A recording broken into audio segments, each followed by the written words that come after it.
नितिन नवीन की ताजपोशी से पश्चिम बंगाल की राजनीति पर कोई फर्क पड़ने नहीं जा रहा है। नितिन नवीन के नाम पर एक वोट भी नहीं मिलने वाला है पश्चिम बंगाल में। बंगाल की लड़ाई तो ममता बनर्जी और मोदी के बीच ही होगी। दीदी बनाम दादा के नाम पर ही बंगाली करेंगे मतदान। जिन्हें राजनीति का ज्ञान नहीं, वही यह चुनावी विश्लेषण कर रहे हैं कि नितिन नवीन के नाम पर पश्चिम बंगाल का पूरा कायस्थ आगामी विधानसभा चुनाव में भारतीय जनता पार्टी को वोट करने जा रहा है। और तरस आती है ऐसी खबरें चलाने वाले पत्रकारों की बुद्धि और विद्वता पर।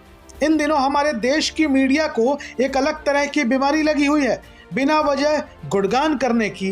बिहार के भाजपा नेता नितिन नवीन कार्यकारी राष्ट्रीय अध्यक्ष बन गए। अब हमारी मीडिया में नितिन नवीन की तारीफ में इतनी कसीदे पढ़े जाने लगे, उनकी इतनी तारीफें होने लगी कि खुद नितिन नवीन को यह बात नहीं पता होगी कि उनके अंदर कितनी खूबियां अब तक थी, जिसका पता उन्हें भी नहीं था। मीडिया का एक वर्ग अब यह खबर चला रहा है कि नितिन नवीन के कार्यकारी राष्ट्रीय अध्यक्ष बनने से पश्चिम बंगाल में भारतीय जनता पार्टी को बहुत फायदा होगा। कुछ पत्रकार और राजनीतिक विश्लेषक तो यहां तक पहुंच गए कि बताने लगे कि नितिन नवीन की वजह से अब पश्चिम बंगाल में ममता बनर्जी का बुरी तरह हारना और भारतीय जनता पार्टी की प्रचंड विजय तय हो गई है। अब इसकी वजह भी बताई जाने लगी कि चूंकि नितिन नवीन कायस्थ है और पश्चिम बंगाल में कायस्थों की बड़ी आबादी है, इस वजह से बंगाल के कायस्थ अब भारतीय जनता पार्टी के साथ आ जाएंगे। अब इससे ज़्यादा हास्यास्पद क्या हो सकता है। बंगाली कायस्थ एक बिहारी कायस्थ के राष्ट्रीय अध्यक्ष बन जाने से सब बीजेपी के साथ आ जाएंगे। ऐसी समीक्षा करने वाले, ऐसा विश्लेषण करने वाले पत्रकारों की बुद्धि पर तरस आता है। अगर बिहारी कायस्थ नितिन नवीन के भाजपा के कार्यकारी राष्ट्रीय अध्यक्ष बन जाने की वजह से भाजपा के साथ चले जाएंगे, तो उस हिसाब से देश भर के ब्राह्मणों को तो ममता बनर्जी के साथ चले जाना चाहिए, क्योंकि ममता बनर्जी तो ब्राह्मण है। राजनीति की थोड़ी बहुत समझ रखने वालों को यह बात पता है कि बंगाल और बिहार की राजनीति में जमीन और आसमान का फर्क है। बिहार में जातिवाद की गहरी राजनीति होती है, जबकि पश्चिम बंगाल में अपने क्षेत्रीय अस्मिता की राजनीति होती है। बिहार में जाति और धर्म के आधार पर वोटिंग होती है, जबकि पश्चिम बंगाल अपनी संस्कृति और अपनी पहचान के आधार पर वोट करता है।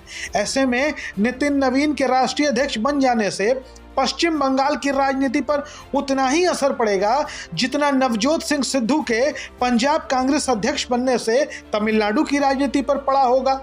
राजनीतिक विश्लेषकों और दक्षिणपंथी रुझान वाले पत्रकारों की तो यह हालत हो चुकी है कि वो हर कदम को मास्टर स्ट्रोक ही बताने लगते हैं और हर फैसले को एक्शन प्लान ही बताने लगते हैं और हर फैसले पर चाणक्य की घोषणा शुरू कर देते हैं। अब आपको बता दें कि अगले कुछ महीनों में पश्चिम बंगाल में विधानसभा के चुनाव होने वाले हैं। यह चुनाव मोटे तौर पर पश्चिम बंगाल की मुख्यमंत्री ममता बनर्जी की पार्टी तृणमूल कांग्रेस और भारतीय जनता पार्टी के बीच ही होने की संभावना है। टक्कर कांटे की बताई जा रही है।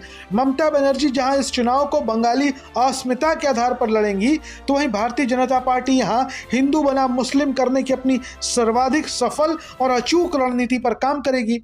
बीजेपी के राष्ट्रीय अध्यक्ष चाहे नितिन नवीन हो, जेपी नड्डा हो, नितिन गडकरी हो, राजनाथ सिंह हो, बंगाल की राजनीति पर इसका कोई प्रभाव या दुष्प्रभाव नहीं पड़ने वाला है। चुनाव ममता बनर्जी और नरेंद्र मोदी के चेहरे पर ही होगा। बंगाली मानुष दीदी या दादा यानी कि ममता बनर्जी या नरेंद्र मोदी के चेहरे पर ही वोट करेगा। वीडियो अच्छा लगे तो शेयर करिए, अपनी राय कमेंट बॉक्स में जरूर लिखिए। धन्यवाद।